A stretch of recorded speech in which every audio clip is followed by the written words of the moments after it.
I do.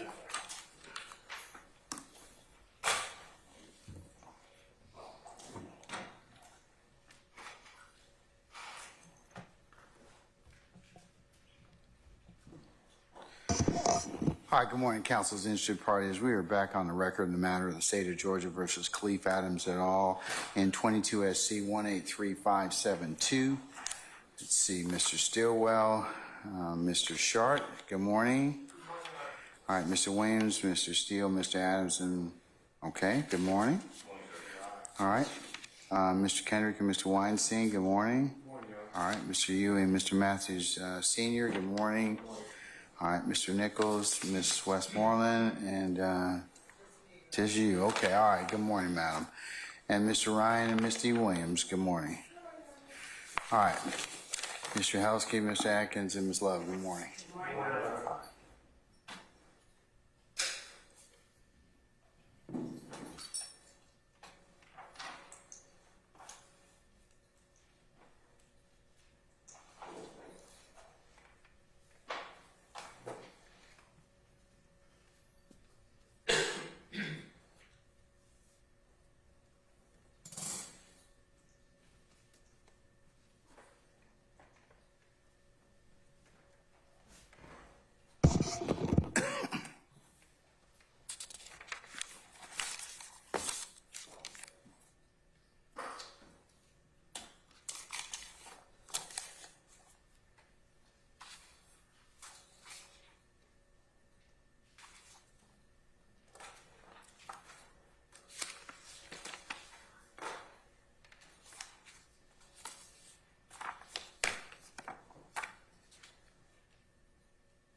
All right.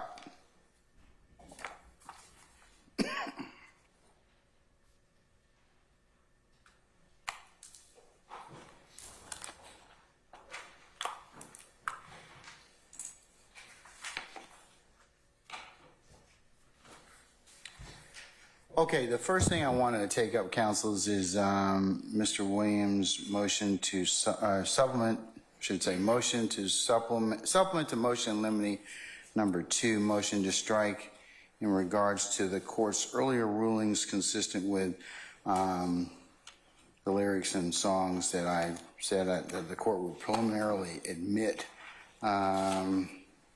subject to a foundation. Since that ruling, there has been a case by the name of Baker, and it is case number S23 Alpha 0860, decided 5 March of 2024, concerning issues that may bear upon the court's ruling. Mr. Steele and who's ever arguing for the state, I'm willing to give you 30 minutes apiece, because I've read Baker, and of course I've already made a ruling, so it doesn't really require me to get spun up or educated that much on it. So consistent with that, I'll start out, Mr. Steele, since it's your motion, go right ahead.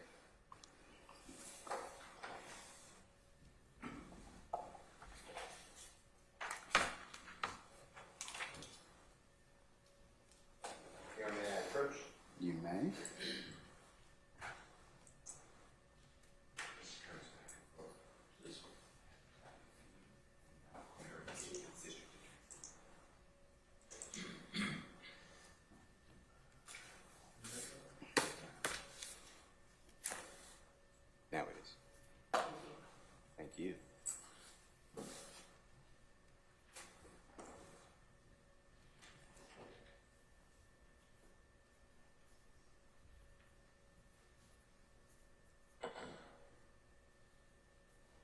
Okay, Your Honor, thank you so much and good morning, Honorable Court. Good morning to everyone.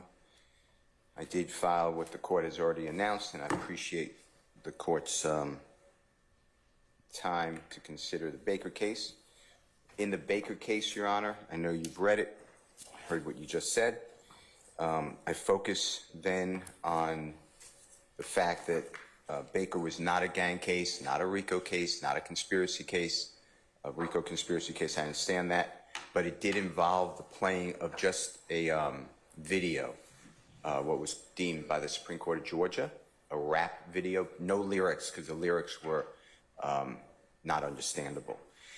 But the reason that I found it important to raise, on behalf of Mr. Williams, our supplement to the motion, in limine number 2 motion to strike, filed on the 6th day of March 2024, the day after Baker was decided, was that the highest court, and it's a 7-2 opinion in Baker, really took to task the use of a video, just the images. The video was, and I'm quoting from Baker, the video was glorifying violence and gun violence and a sort of street life, glamorizing it. And then I go to footnote 16, and I've given the Honorable District Attorney already a copy, and I've given this Honorable Court and the Honorable Mr. Kearns a copy of the 3 cases that are in footnote 16, where the Supreme Court of Georgia wrote, "We note that the probative value of the rap music video was further diminished by the state's failure to present any evidence that Baker's performance of Crawford's rap song was not wholly theatric." And then they cite the United States versus Gamory, G-A-M-O-R-Y, which I'll get to, Your Honor, and they write, explaining that a rap music, they being the Supreme Court of Georgia, explained that a rap video was minimally probative under Federal Rule 403 because there was no proof that the appellant authored the lyrics or that the views and values reflected in the video were in fact adopted or shared by the appellant. So I thought that was important because here the state is trying to introduce numerous lyrics and videos. Let's talk about that. Baker arguably involves the introduction of a video which there's little nexus to what they're trying to prove.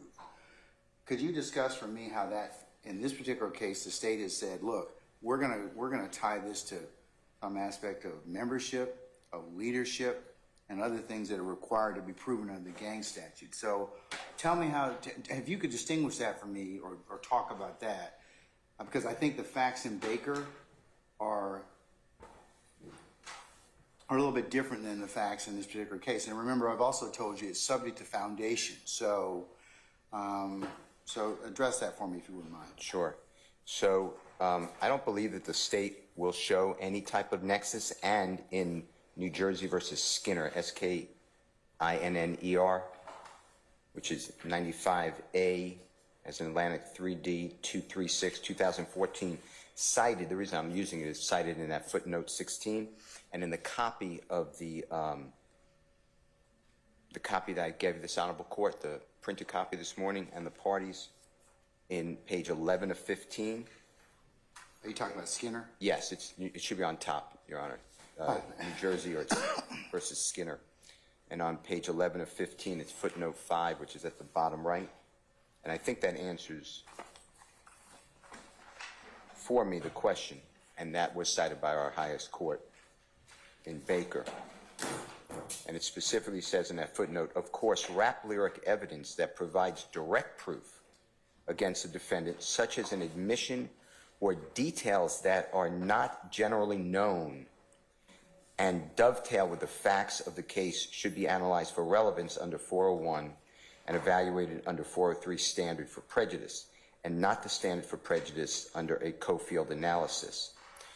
And then they cite another case from New Jersey, recognizing intrinsic nature of evidence that directly proves charge offenses as excluded from 404B's analytic framework. A jury need not be shielded from a defendant's confession simply because it conveyed in a rap or other artistic setting. And what I'm saying here is, Your Honor, the state can't do that. When we had that last hearing, it went till late at night. The state was saying things like, and I'm just using out of the indictment, I ain't killed nobody, but I had something to do with that body. They just said, there it is, Judge. That's what we're saying. We're saying that Mr. Williams' hands are always clean and he has other people kill for him because he's the leader. That lyric, first of all, is used in other songs, which I've mentioned to court previously. But in addition to that, that's not something that's unknown. There's no details. There's no nexus. This honorable court, to admit that, is just admitting the artistic work, doesn't know if it points to any type of killing. It just goes to propensity. And I believe under Baker, 403 analysis should shield it. So I hope that answers your question, but that's what Skinner says to me from New Jersey. That was cited by our highest court. In Commonwealth of Massachusetts versus Gray, which is another case I've given this honorable court and the parties, and it's on page 12. Oh, I'm sorry, it's 978 New England, or New Northeast 2D, NE 2D 543, 2012. On the opinion that I've given to this honorable court and the parties on page 12.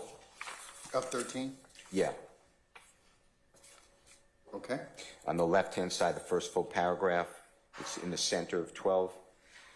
The video, I'm just reading what the court wrote from New Jersey. The video was produced at an unknown point in or before 2005 and was available on a commercial website promoting rap artists. The defendant did not write or perform the lyrics or produce the video, and it was not found in his possession. The lyrics show no connection to the defendant that would suggest that they were, biographical or otherwise indicative of his own motive or intent at the time of the shooting. Yet the video was admitted specifically as an asserted statement of gang allegiance by the defendant based on Sheehan's, which is S-H-E-E-H-A-N, apostrophe S, voir dire testimony to its meaning. Even if the video had contained direct statements of the defendant's gang allegiance, we are not persuaded by the opinions of courts in other jurisdictions that view rap music lyrics not as art, but as ordinary speech, and have allowed their admission in evidence as literal statements of fact or intent without contextual information vital to a complete understanding of the evidence. And to answer your question, I hope I'm answering, but the state can't do that. They didn't proffer to you anything that would associate these lyrics with a certain crime. The closest they came is they told the court that trestle tree, that Jeffrey Williams said the word trestle tree, which is a section, a street where crimes were committed in this case. The fact that he is using trestle tree in a song certainly cannot be that he's somehow involved in that crime. In addition to that, the prosecution has spent 4 months showing or trying to show that Mr. Williams is the leader of this gang. They have put on over objection Mr. Bean's recorded statement with Detective Quinn saying that Jeffrey Williams orders, he commands Mr. Murphy to do something. They put on Trontavious Stevens, who said inconsistently, but said Jeffrey Williams is a member of the gang. They put on that Jeffrey Williams is the slime, the big slime, King Slime, rather, excuse me. They put on Detective Belknap. They are going to use, over objection, Detective Gaither as a gang expert on YSL. They're going to use Detective Dennis as a gang expert on YSL. Over objection, they're going to use Investigator Viverito as a gang expert on YSL. And all of them make, for certain, over objection, Mr. Williams the head of this supposed criminal organization.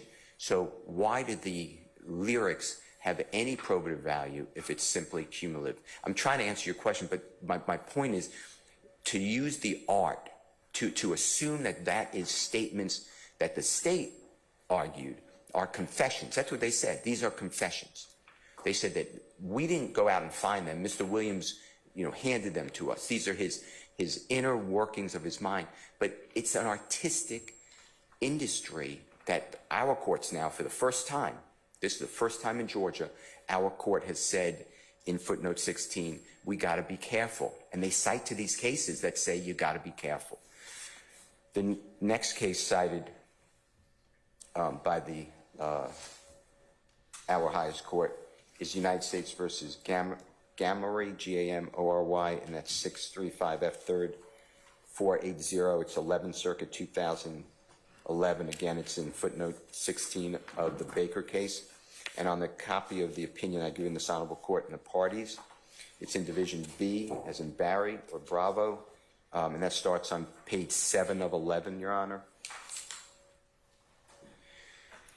And it's entitled The Rap Video. These are lyrics and video, just like the Gray case and just like the Skinner case, were lyrics and video.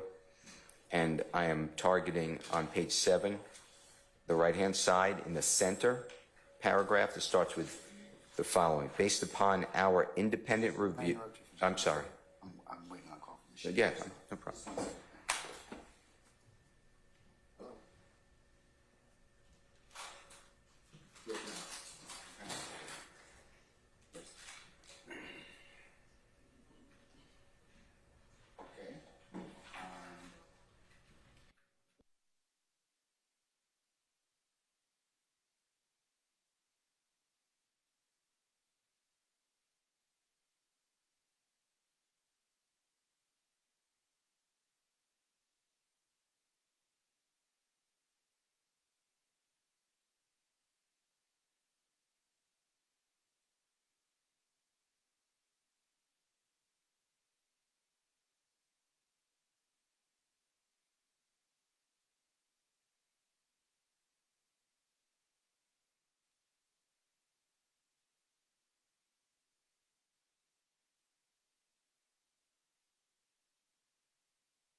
5 minutes back in, okay?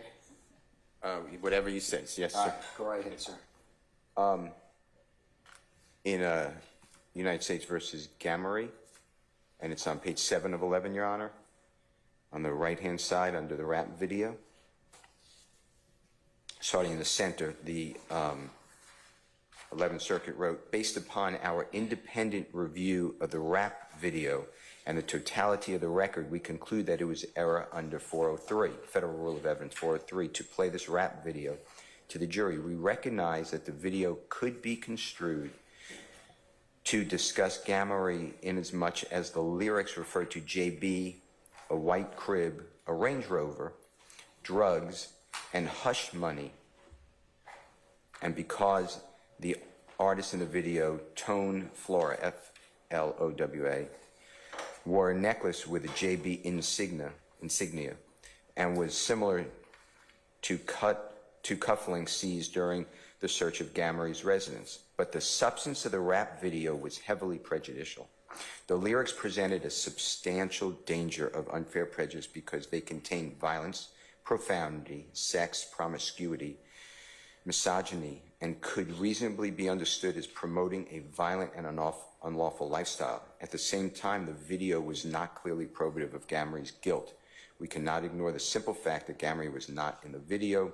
Neither was there any evidence that Gamery authored the lyrics or that the views and values reflected in the video were, in fact, adopted or shared by Gamery. We are also mindful of the fact that the government introduced the rap video at the end of its case after it had already presented significant evidence that Gamery was JB and he owned Hush Money Entertainment. These facts are not seriously contested at the time the video was introduced, and such evidence was therefore cumulative. In short, the probative value of the rap video was minimal at best. More importantly, substantially outweighed by the video's unfair prejudice. We have already said that Mr. Williams owns YSL. He is an entertainer. He goes by the performer's name Young Thug. He associates with people that are unfortunately indicted. Some of them pled guilty, like Mr. Kendrick. They have done music together. Mr. Arnold, they've done music together. He pled. Mr. Kitchens, they've done music together. He has pled. The state just doesn't need it, and they don't have that connection. And again, going back to footnote 16 of Baker, Your Honor, the court wrote when discussing State versus Skinner, the difficulty in identifying probative value in fictional or other forms of artistic self-expressive endeavors is that one cannot presume that simply because the author has chosen to write about certain topics, he or she acted in accordance with those views.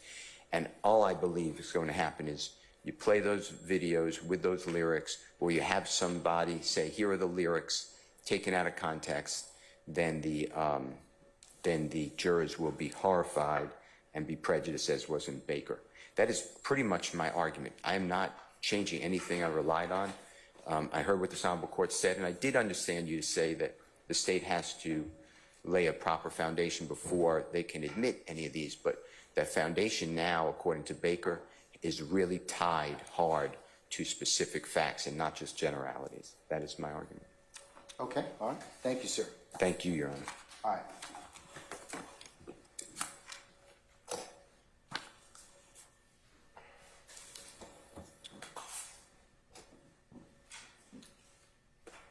Mr. Shard, I'll give you the opportunity to make your argument now, or you can wait till I finish with, because you've got some similar probably argument. So I didn't hear the last. I said you've got some similar argument. That's what I was going to.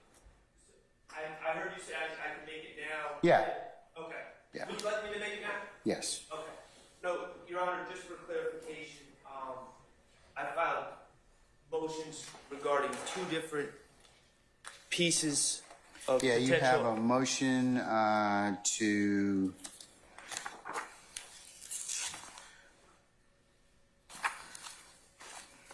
One is a song. Yeah, one is similar to what Mr. Steele filed in terms of Baker, and then the other one was a motion in limine to strike regarding song lyrics. Right. I mean, both Baker touches upon both. Okay. In Your Honor, what I'd like to do is, just so we're all clear, these last less than a minute. If I could just publish them to Your Honor so we can see exactly what we're talking about. Mr. Weinstein, if you'd help me out. Either one is fine first.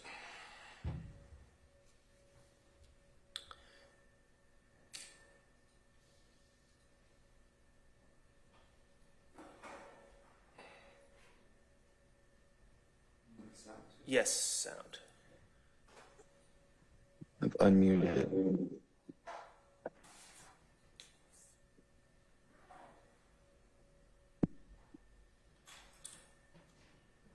Hey, Mr. Kokomo. You know how I get sound? Gotta cut your sound off.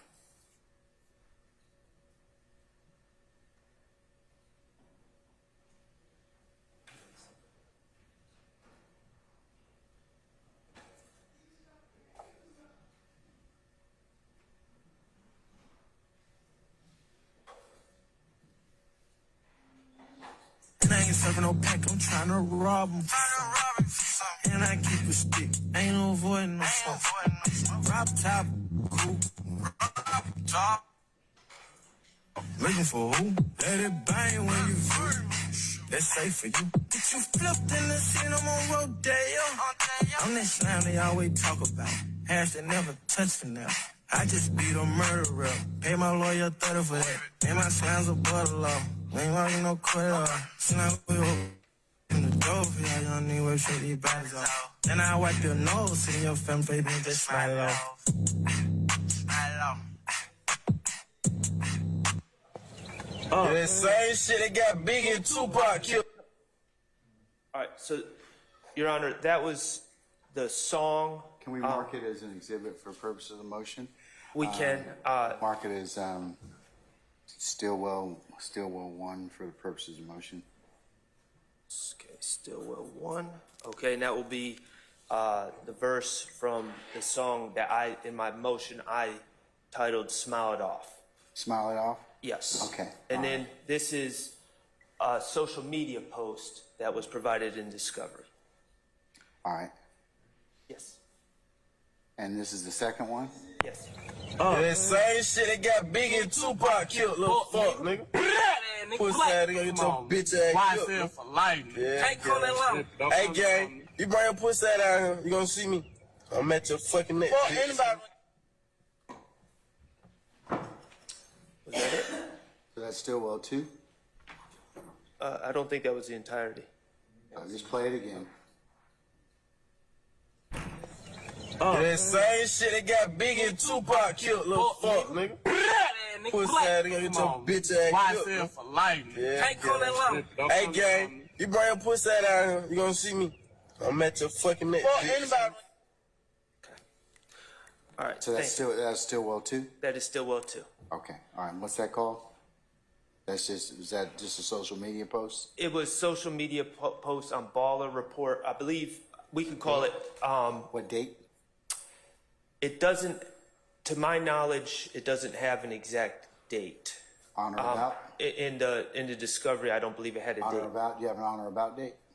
I don't. I mean, I could speculate, but just by how old my client looks, but I believe it's probably from 2015, but I don't know that for an absolute fact. All right. So it's a social media post? It is. Okay. All right. So I'll consider Stillwell's 1 and 2 for purposes of motion. Okay. Thank you, Your Honor. All right. So obviously, I'm objecting to the admission of both of these videos, and I think the analysis is similar for both. First, I think we need to ask what the state's theory of admission is. And the first question that you asked Attorney Steele about his issue, I think is important to ask in this case. What is the direct nexus? What nexus is there to any allegations in this indictment, any crimes? Regarding the video Smile It Off, I will concede it is listed as an overt act, 95, okay? and I'll get back to that. My stance is just because the state pleads something as an overt act doesn't make it automatically admissible. If I had a client who said something in a confession that was deemed inadmissible for Miranda violations by the court, and the state decided to put it in their indictment as an overt act, it wouldn't overrule the gatekeeping function of the court to keep it out. So, that is listed as an overt act, but it has no ties and no nexus to any substantive offenses. Essentially, in that rap video or in that verse, I believe that you can see my client. Now, I know the state has pointed out in previous pleadings, he is allegedly wearing a YSL necklace, and he's allegedly wearing red. What does he say? He says, he talks about going to, I believe he says the plug, but essentially robbing drug dealers or drug distributors. He boasts of keeping a stick, which common parlance is an assault rifle, on him. And he says, I just beat a murder rap, paid my lawyer $30 for that. Now, none of those statements, robbing drug distributors, that has no direct nexus to any substantive charges in this case. Keeping a stick has no direct reference to any charges in this case. I just beat a murder rap, paid my lawyer $30 for that. Now, I think it's fair to say that that is most likely a reference to being wrongfully arrested back in 2015 for the murder of Donovan Thomas. He was arrested in October of 2015. He stayed in jail for a long time as his co-defendants' cases had their preliminary hearings, were dismissed. Eventually, the state dismissed cases against all three other individuals that were charged in that case, along with Mr. Stillwell. Mr. Stillwell was granted bond. And as artists do in their expression in hip hop, it may have been a certain level of fictionalization because we know, in fact, it was not dismissed. He was, in fact, on bond. But that is not in any way an admission of guilt. That is just a statement that I was wrongfully arrested in the past. I paid my lawyer for that. I have no idea how much he paid the lawyer. It wasn't me at the time. But, you know, that's just an expression of artistic freedom, and also, but even if it is based in some facts from his past, it's not an admission to anything. It's completely irrelevant. It's just saying I've been arrested and I beat the case. And it becomes harmful with the next line where he says, me and my slime's above the law. It becomes the idea of bragging, of boasting. That's where the prejudice comes in. To the jurors, oh, you think you're above the law because you're rapping about being wrongfully arrested, now you're free. And now we get to judge you for that. It's very prejudicial. So we have trying to rob them, drug dealers, keeping a stick, and I'm above the law. Okay? No evidentiary value to any substantive charges in this case. Not an admission, it's not intrinsic, it's not 404B, even though we were never given notice of it being 404B. It's just wholly irrelevant to this case, except for maybe, I concede, the slight relevance, the scant probative value of wearing a YSL chain. I'm not even going to concede wearing red has any probative value to anything, but wearing the YSL chain. And we'll get to the balancing test later on.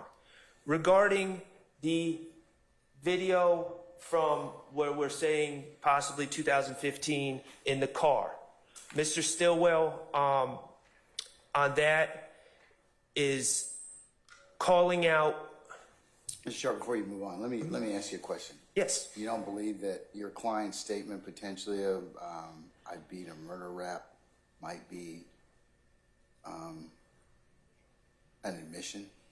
he was, it's not in dispute. He was arrested for murder. Okay. I mean, that's known. We're going to talk about it. He was wrongfully arrested for murder in October of 2015. Isn't that one of the predicate acts that the state has alleged? It is, but I don't see how acknowledging that you were arrested for the murder and either released or But you beat it. sang about it though, and isn't that for the jury to determine? I mean that's directly probably one of the more stronger things that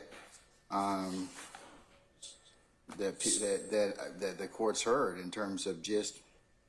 So if I mean, involvement, because they can look at it for several reasons, for a couple of reasons. One, he had membership, and the fact he's wearing a YSL chain. Okay, Two, that he's wearing red, and three, that he's rapping about a potential issue that he's been involved in. So, two, and if it's alleged as part of one of the overt acts, of course, the state's got to lay a foundation as to that, but. And I'm going to go into 1 and 2, and I'm not going to push back on that, Judge, the chain and if wearing red, but the referencing. I mean, if I write a book, if I'm arrested for murder and I write a book, talk about, well, I was arrested for murder, and this was what it was like for me in Rice Street, and this is and I beat the case, and then the state, and I don't say anything about the allegations. Nothing about guns, nothing about motives, nothing about anything. And then the state charges him with murder 10 years later. I wouldn't see the relevance of me in a book saying, oh, I was arrested for this. We all know he was arrested. He was arrested for murder. He was charged with murder. That's a known fact. I don't know why we need this song to be admitted to show that he was charged. Was there a trial on the murder? No, this is the trial. Okay, all right.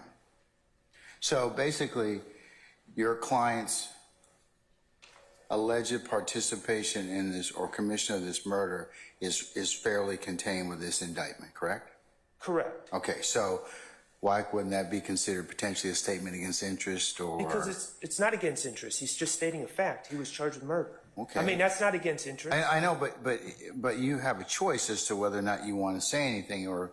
One of the beauties of our Constitution is, hey, you can, a couple things. You certainly have a freedom of speech, but certainly you have, advice of counsel, and certainly you have the issues of whether or not, whether or not you make statements that are against your interests. And especially if you put them in a song, relative to what you potentially might have been involved in, not just, and I'm saying that nexus is something that is a little bit. Baker speaks to where the court's got to look at in footnote 16.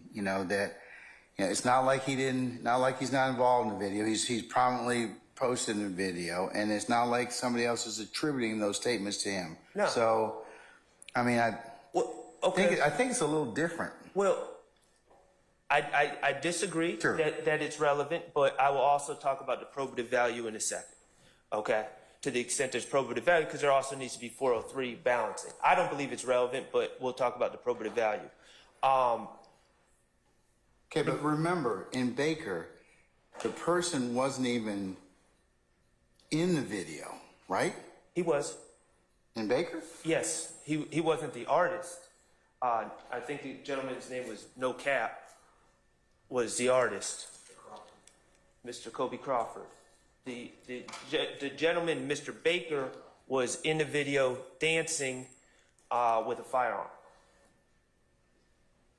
Yeah, but here's the thing about it is, but that particular individual neither authored the lyrics or the views or values reflected in the video were adopted or shared by the appellant.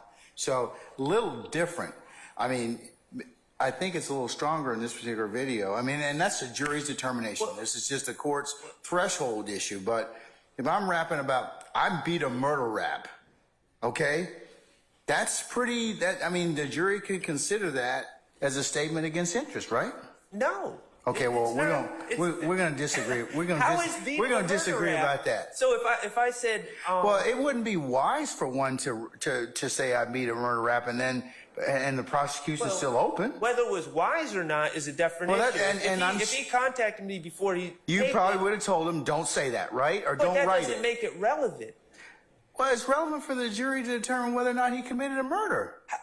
Saying that you were arrested and let's put context. Okay, but to this. remember, If I filed there's other linkage that has to go on with that. In Baker, it's a little different. The courts are kind of telling us, look, you have to show some particular nexus, and you have to make sure that I mean, and they had beef in this particular case because it was minimally probative. Okay. What is I'm In failing. this particular circumstance, I think that they've tied, along with the client wearing red, client wearing a YSL T-shirt, shirt, and then rapping with other arguably members of YSL about a potential crime that he may or may not involved in. Now, the jury can decide that that's not what it stands for, and they're gonna in weighting the evidence. But under 403 in Baker, the 11th Circuit, as Mr. Steele pointed out in Gamory, 635 F 3rd 480. The rap video in this particular case was minimally probative under 403 because there was no proof that the appellant authored the lyrics or the views and values reflected in the video were in fact adopted or shared by the appellant. Well, Gamory deals with a different set of facts, but just because my facts don't match Gamory doesn't mean the opposite conclusion. No, but it tells me it shows the probative value is stronger in involving your particular accused. Okay. And we may disagree with that. I'll have to see what hear what the state says about it, but fundamentally, and that's subject also to foundation, but we'll see. Fundamentally, Your Honor, I just don't probative value. There has to be probative value towards a fact issue. Yeah, whether or not your client committed a murder. But he doesn't admit to committing a murder. He talks about being arrested. And that is not at issue. He has been arrested. Nowhere does he say, I committed a murder on that video. If he said that, we'd be in a much different position. And he doesn't say that. And that's the whole point, is all he's saying is I was arrested. Well, it also depends upon what else the state has to proffer in regards to that. And I don't know what they have. So, I mean... Okay, well... So I mean, like I said, so like a lot of these lyrics in songs are subject. That's why under the... regarding... Under 103, and I let them in preliminarily subject to foundation. So, and I'm still going to do that with your client and anybody else who may be featured in songs or videos. So, regarding staying on the video, okay, and then I'd like to address the other the other video, the social media post as well.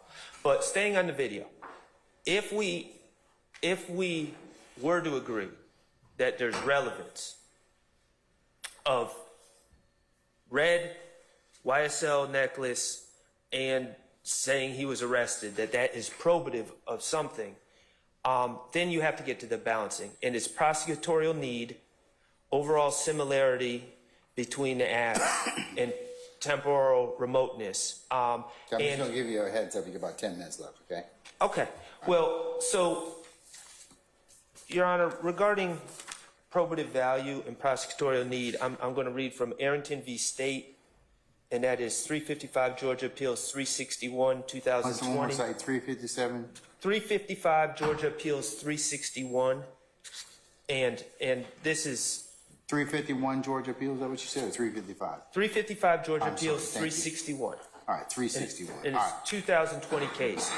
And on 364, It says, probative value of evidence derives in large part from the extent to which the evidence tends to make the existence of a fact more or less probable.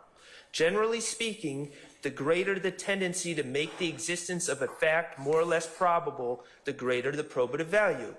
And the extent to which evidence tends to make the existence of a fact more or less probable depends significantly on the quality of the evidence and the strength of its logical connection to the fact for which it is offered.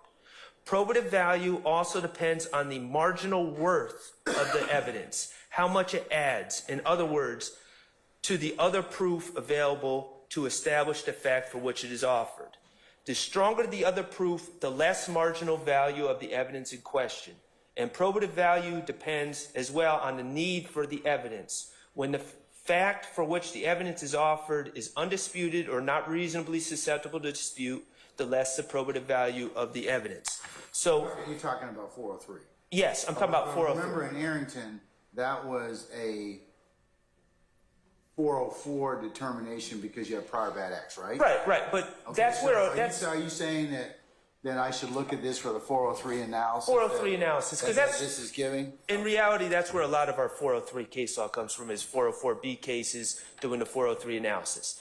And the point I'm trying to make, and there's other cases that stand for this same proposition, but It's a little different, and you'd have to agree with, because in determining other acts, you got to look at, in probative value, you're looking at evidence offered to prove the intent includes its overall similarity to the charged crime, the prosecutorial need for it, its temporal remoteness.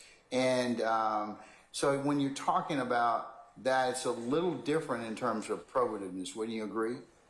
well, I'm just focusing on the 403, which is the second prong of the 404B analysis. And so I'm just isolating the 403 analysis. And, Your Honor, merely what I'm saying is the state in their discovery has handed over social media posts, hundreds, maybe thousands, several social media posts with Shannon Stillwell on social media, with Slat, with Snakes, with Quindarius Zachary, with other people.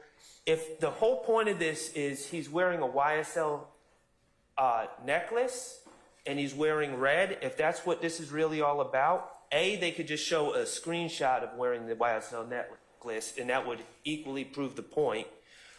B, they could show any of these other pieces of evidence shared the discovery. They have a plethora of evidence that they claim ties Mr. Stillwell to YSL and to Quindarius Zachary.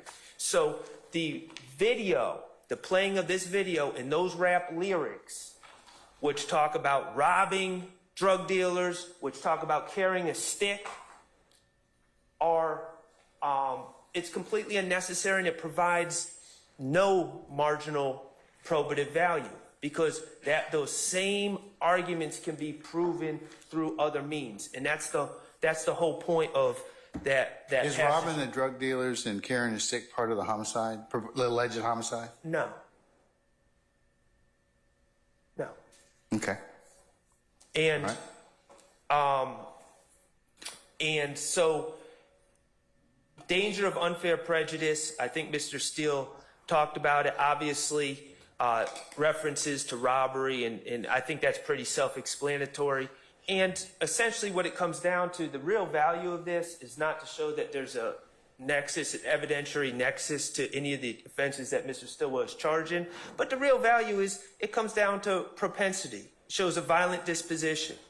And you know, there's several cases. I know I want to preserve some time. Strong v. State, 309, Georgia 295. Thompson v. State, 303, Georgia 533. Moon v. State, 312, Georgia 31. Arrington v. State, which I already cited. And all these cases come after the change in the, and again, a lot of 403 analysis comes under 404B in our case law, and it comes after the change in propensity no longer being a permissible use of 404B, and then a 403 analysis to find what non-propensity value does this evidence contain, and then weighing it against the danger of unfair prejudice. So now, Your Honor, regarding the other video, I just want to... Now, you have to point to which one you're talking about. The one in the car. Stillwell 1 or Stillwell 2? Stillwell 2.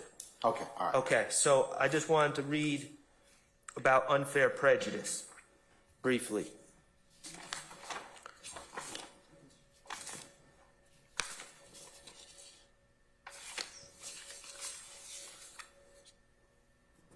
The term, this is from Baker,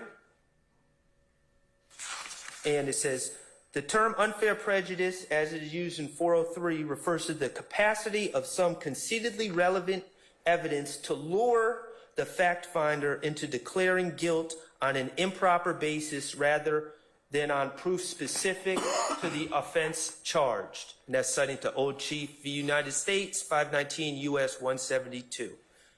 Generally, such improper bases for a finding of guilt include a criminal defendant's bad character or his propensity for violence. So, But the lyrics in this case are not being offered to show propensity. well, then let's redact them. Let's redact them. Then let's redact them. If that's not the point, let's take out references to robbery. Let's take out references to a stick, if it's that simple. But regarding this other video that I wanted to talk about, Your Honor, in Stillwell 2, Got 3 minutes. okay, it's a, if you listen to the video, it's a express, I think it's an express statement to a popular rapper known as The Game. His name is Jason Taylor. I don't know the backstory behind everything, but it includes words such as, this is what got Biggie and Tupac killed. If you come here, I'm at your neck, okay? The Game, Jason Taylor, is nowhere listed in this indictment as a victim or as a witness, okay? There is no, and I'm not, maybe the state isn't planning on trying to introduce this. I don't know. All I know is it's provided in discovery. It has no direct link to any of the alleged crimes in this case. Again, it portrays Mr. Stillwell as a violent man, as a man who likes to settle his beefs violently, responds to violence. Strong v. State, 309 Georgia 295, prior bad act that shows propensity for controlling other people with violence and responding with violence when people don't submit, was too generic a motive and just bad character. So, and had very limited probative value compared to the great danger of unfair prejudice. Not only unfair prejudice, but a waste of time, and specifically in this case, when we're going to be dealing with the alleged shooting of a bus that another rapper known colloquially as Lil Wayne was on. It presents the possibility of confusion of the issues as well. There is nothing in this case that has anything to do factually with that video that depicts Mr. Stillwell and others. But it does have great danger for unfair prejudice. It will encourage jurors to determine guilt based on those concerns that I read about from the Baker case, that I quoted from the Baker case. And for that reason, that fails the 403 balancing test, the danger of unfair prejudice, and other issues, as well as confusion of the issues, substantially outweighs any probative value, which is none in that video.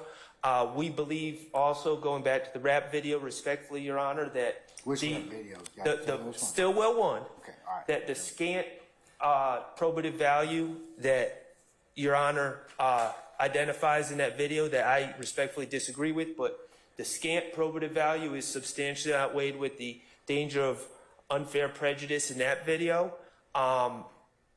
And so for those reasons, we would ask that Your Honor rule both videos inadmissible in this trial. Thank you. All right, thank you, sir.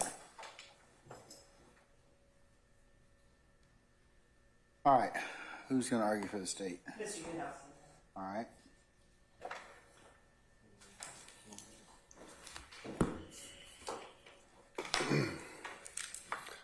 All right, I got a half hour.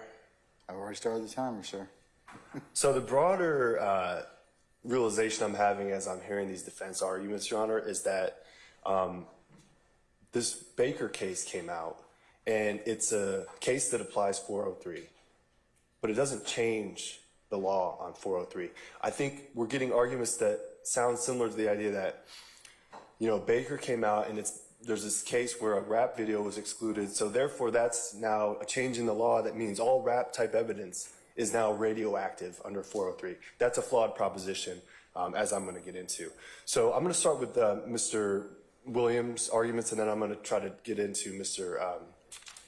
Stillwell's arguments in a little bit more specific. And I may refer to my colleagues when it comes to the granularity, but I just wanted to provide an outline of our thoughts on the law here. So Baker, it's being touted as though it kind of automatically operates to vacate this court's lyrics order from November. That's not the case. It doesn't suggest that. It certainly doesn't compel that. I want to start with the fact that Baker is a 403 case.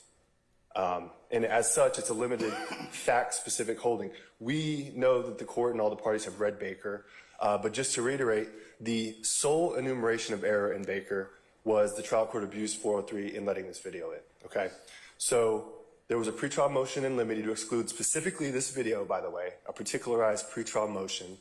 And then the trial court's order denying that motion said, oh yeah, it's relevant for identity, and it's relevant to show his relationship to this other guy, who's unindicted third party, by the way. So with really no explanation, the trial court just said, yeah, it passes 403. And then there you have it, it gets in. Notably, as pointed out by my colleagues, Baker's identity at the nightclub where the incident happened was absolutely uncontested at trial.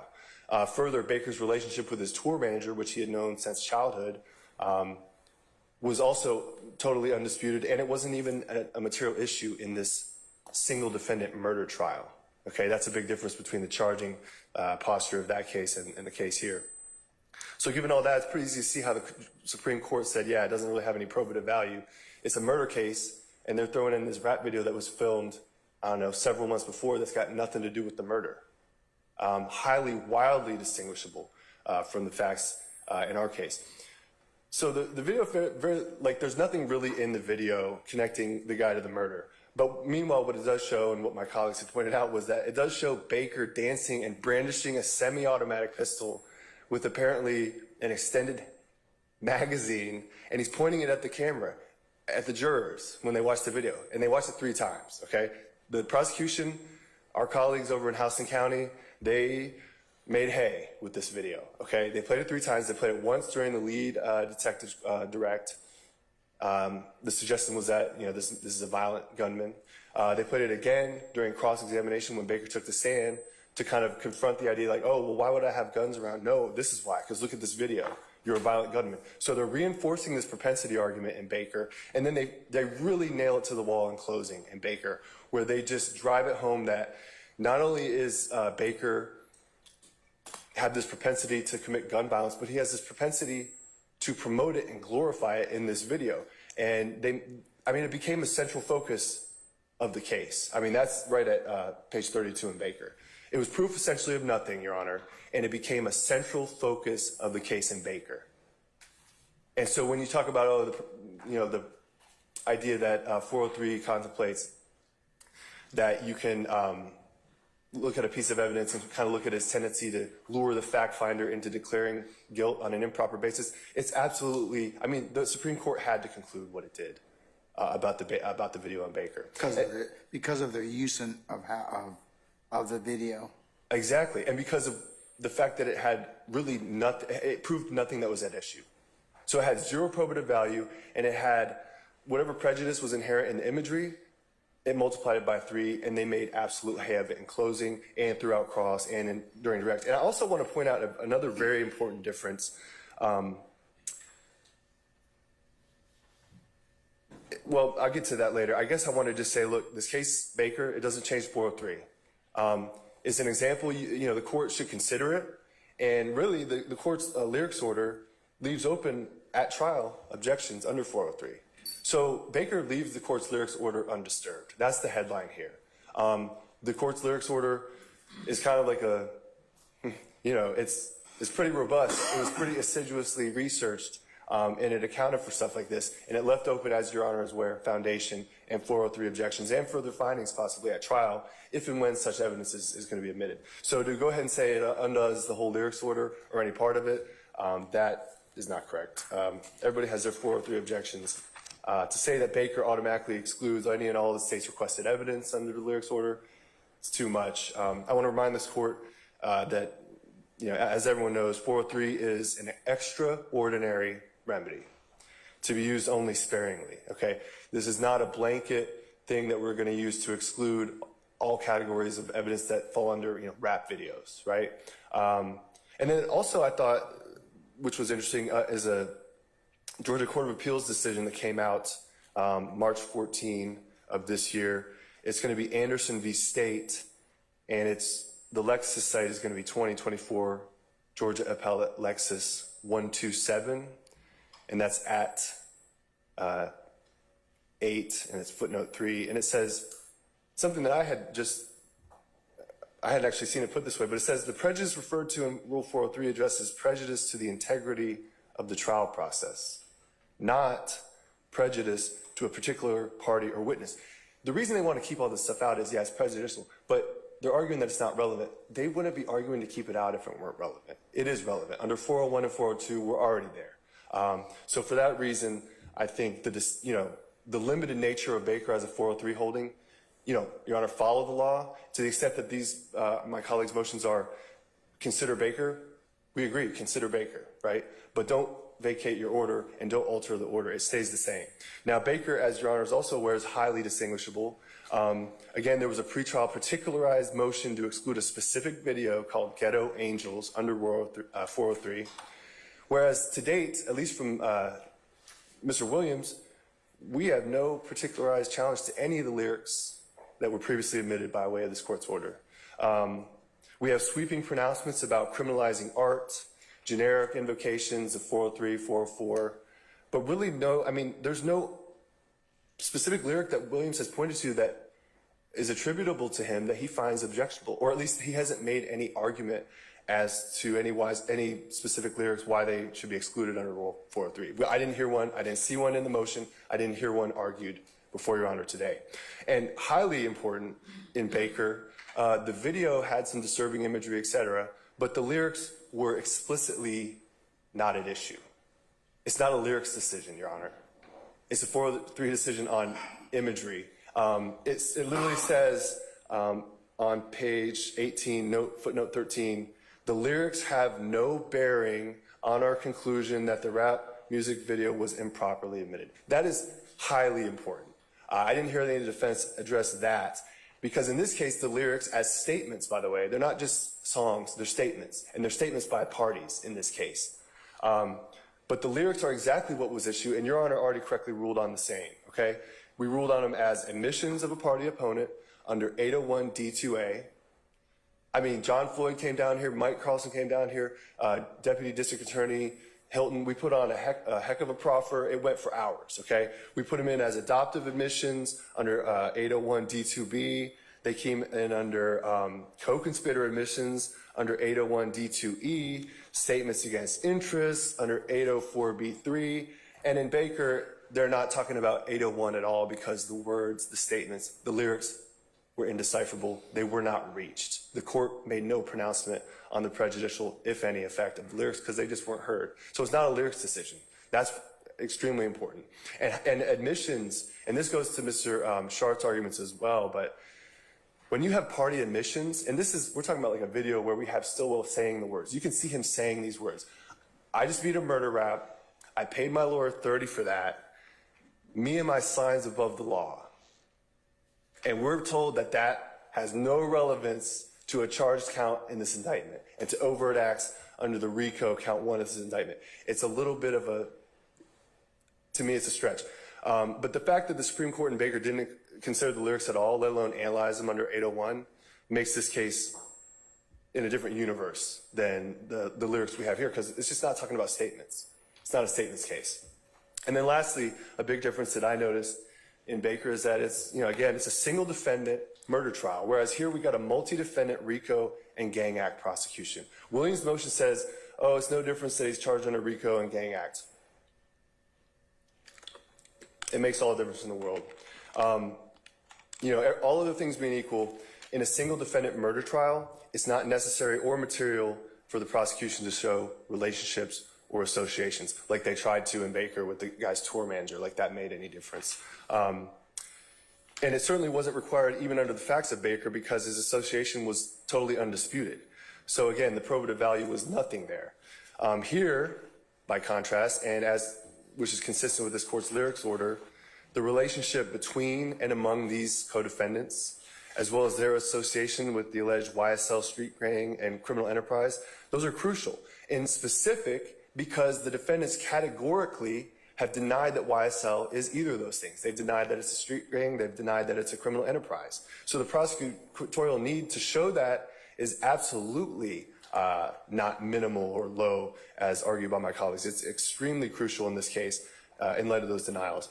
So the lyrics evidence in this case, already properly admitted, relates to, just as a reminder, the nature and existence of the alleged criminal enterprise / gang, the affiliations with the alleged criminal enterprise and gang, participation in the alleged criminal enterprise and gang, gang association and membership, participation, and the connection of the defendants with one another. You can look at your order. It's at page 19, 24, 26, and 37 through 42. Those were already all found to be permissible purposes for the lyrics evidence in this case. So for that reason, Williams' motion should not be granted. And I want to talk about intrinsic evidence, okay?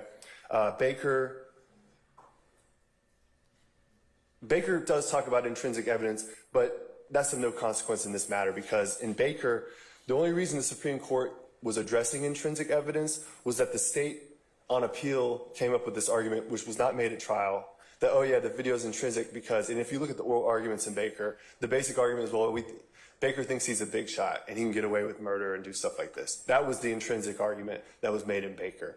So again, it's not hard to see why the Supreme Court rejected that argument. And again, at best, as intrinsic evidence, quote unquote, adding to the story of the crime that happened in one night, a murder that happened in one night, adding to that a video that was filmed several months before and saying that's intrinsic and essential to telling of the story of the crime. Again, the Supreme Court had to conclude that the intrinsic arguments didn't work. And the only reason they addressed them is because the state kind of threw them up as a Hail Mary on appeal. Again, the video provided basically needless corroboration of tangents related to the story of crime. And there was already extensive, definitive, and undisputed evidence at trial of all these tangents. So it's not surprising to see the Supreme Court do what it did here. But again, that rejection, it doesn't affect the state's position in this case or the court's previous ruling on the lyrics evidence when it comes to intrinsic evidence. You look at intrinsic evidence on a case-by-case basis. The law on intrinsic evidence is the same today as it was in November of last year when this court entered its order, which appropriately considered the law on intrinsic evidence. And there's a Third Circuit Court of Appeals, a quote that I've found here that I would like to bring to the court's attention, which just has to do with some of the direct evidence. You know, we talked about intrinsic, we talked about admissions, we talked about, proving association, membership, et cetera, stuff like that. But then there's also direct evidence, right? And that's nowhere more obvious than when you look at the lyrics that Stillwell is trying to exclude about beating a murder rap and he's above the law and him and his slimes and YSL for life and all this other stuff. It's like, how are you saying that's not direct evidence of what we're trying to prove here? It kind of it seems like it defies logic. But the Third Circuit Court of Appeals in United States v. Johnson, and this is a February 14, 2024 decision, found at 2024 U.S. Appellate Lexus 3436 at page 12. The Court of Appeals in the Third Circuit explained as follows. If someone tells you, quote, I have guns and drugs, and then you find guns and drugs in their house, this statement is direct proof that the guns and drugs are in fact his. That he says it in rhyme does not change that. How a jury chooses to weigh that evidence is another matter, okay? But the evidence is analytically intrinsic. The appellant here, Johnson, contends that rap is often hyperbolic or fictional art form. You know, while not all art is necessarily admissible as autobiography, the district court here acted within its discretion in leaving that question for the jury. And that dovetails, Your Honor, to a little bit of a larger point that I think I'm finding makes sense here, which is a lot of these arguments are very good closing arguments, but to make them now at this stage, it's very insulting to our jurors. I mean, we spent months selecting these jurors, and we screened them for these issues about, are you going to read these lyrics and automatically think they're autobiographical? We took a while to get a jury that both sides could agree on. And to say that, oh, they're going to be horrified, they're going to be inflamed, they're not going to know what to do, it's very insulting, especially when you consider the jury, Your Honor, as the constitutionally designated fact finder. And we're talking about arguments from the defense that we got to shield them from all this unsavory detail. They're the fact finder. The Constitution says so. The United States and the Georgia Constitution says so. 403 is a statutory rule, and it's to be applied sparingly. It doesn't override the jury's role as fact finder, in my opinion. The last thing I'll make on this, and I got some feedback here, I apologize, is that, you know, as Your Honor is well aware, the lyrics evidence in this case is not propensity evidence. It hasn't been offered as such, and, you know, I think Williams in his motion is kind of just conclusorily asserting that it's propensity, and I guess Mr. Shard is kind of piggybacking on that. There was a lot of discussion in Baker of how it's improper to use propensity evidence, but it's also worth noting that in Baker, the use of the evidence, there really was no arguable reason that they would want to include that disturbing imagery other than to, quote, you know, cast emphatically Baker as a violent gunman. You know, the jury's trying to figure out this murder that happens in one night and the split-second decision that somebody may or may not have made about a bullet that went through a security guard. And then it's like, well, what kind of person would do that, you know? And it's like, well, how about this kind of person? The kind of person in this video. And it changed the whole dynamic of the case. This is in stark contrast to what we have here when it comes to the lyric evidence in this case, which this court has already correctly ruled on. How would you address Mr. Shard's issue of, okay, you got about robbing drug dealers, carrying a stick, and the I beat a murder rap, paid my lawyer $30, etc. Nature and existence of the organization. Okay. So moving forward, I wanted to address something that came up. I'd argue. Well, what about the last? What about the last? His last statement, beating the murder rap. Well, it's a question for the jury. I mean, on one hand, you can say I beat a murder rap, which means I was falsely accused of murder and I was vindicated in court and I had nothing to do with it. And the jury's free to believe that. But then when you couple it with how much you paid your lawyer, you're bragging about money, and then you're bragging above and beyond that. You're not saying me and my clients follow the law. Me and my clients are within the law. You're saying me and my clients are above the law, which goes to the mindset and intent. And so it all goes to count one and then some. So it's not propensity, and the court's already ruled that the lyrics evidence is not going to be offered for that. And if that answers your question, I'll jump forward here a little bit. I wanted to go to Old Chief just briefly. Okay. To imply, because there was some discussion about 404B and how that plays into the 403 analysis. Again, Baker was a very limited circumstance where it was no other argument to make other than this had to be used to show propensity to encourage the jury to convict. That's what happened there. But that's not that's not any new type of application of the 403 rule. Again, Baker doesn't change the law on 404B, doesn't change the law on intrinsic, and doesn't change the law on 403 in general. The idea that, 403 encompasses evidence that may lure the fact finder into declaring guilt on an improper basis. Even in Old Chief back in 97, they said that such improper bases are to include bad character and propensity. So it's been the law for, some 20 years plus, at least, that propensity analysis does occur within a 403 analysis, and that's nothing new. Again, that goes to my point, which is Baker doesn't change the law on 403. It's been that way before, and it's been that way after. So the court already correctly applied that law in its lyrics order, and for that reason, we want the motion to be denied. And then the very last point I'll make with respect to Williams is that he's apparently trying to resurrect these arguments that failed before about how, because we don't know the provenance of these lyrics or these statements, or the meaning could be arguable, that's some sort of grounds for excluding them. But even in Baker and the footnote that the defense is making hay about, footnote 16, even in footnote 16, it literally says that, or acknowledges that those considerations go to probative value, not admissibility. They're talking about marginal probative utility and how, the failure of the state at trial to show that these people actually said this stuff versus it being kind of, put on them. That goes to weight, but weight is a jury question. The jury resolves the weight, they can decide whether they think this means something or other, or whether they think, the fact that Stillwell's up there on the video saying the exact statement. Are we supposed to attribute it to him, or do we attribute it to someone else for some reason? The jury is fully able and authorized to make those conclusions. So that's going to be my main sort of, one other thing.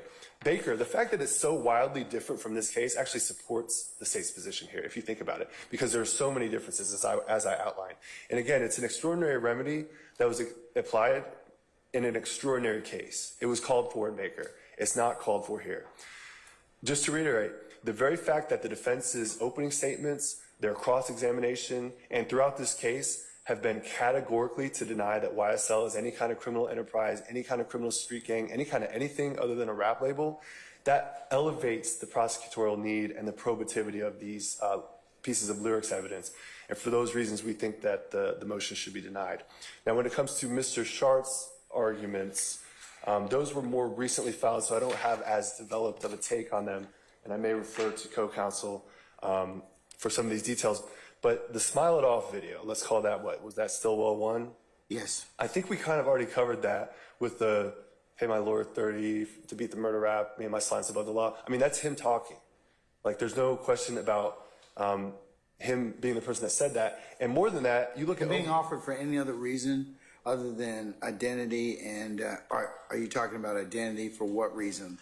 Well, for involvement in the criminal street gang, or identity in terms of the homicide? well, it could be for all those, but I'm asking you because Mr. Shard has said, it's not really relevant, but he won't kind of concede that. But so tell us, or tell the court why it is that, or address those three issues. One of them is he's robbing drug dealers, okay? I mean, and he carries a stick.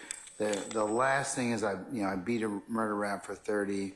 I beat a murder rap, paid my lawyer 30, and then me and my slimes are above the law. Well, I mean, that's overt Act 95. And so if you look at the indictment, overt Act 95 literally says that statement is in furtherance of the conspiracy. And if we can't play a video of him saying those words, how else can the state prove that act? Okay, what about the robbing drug dealers and carrying a stick? Should I exclude that? No. Why not? Well, it provides evidence of the nature and existence of the organization. It's not. That's why I asked him. That's why I asked Mr. Sharp. Did the homicide occur as a result of robbing a drug dealer, or was it allegedly Mr. Stillwell carrying a stick,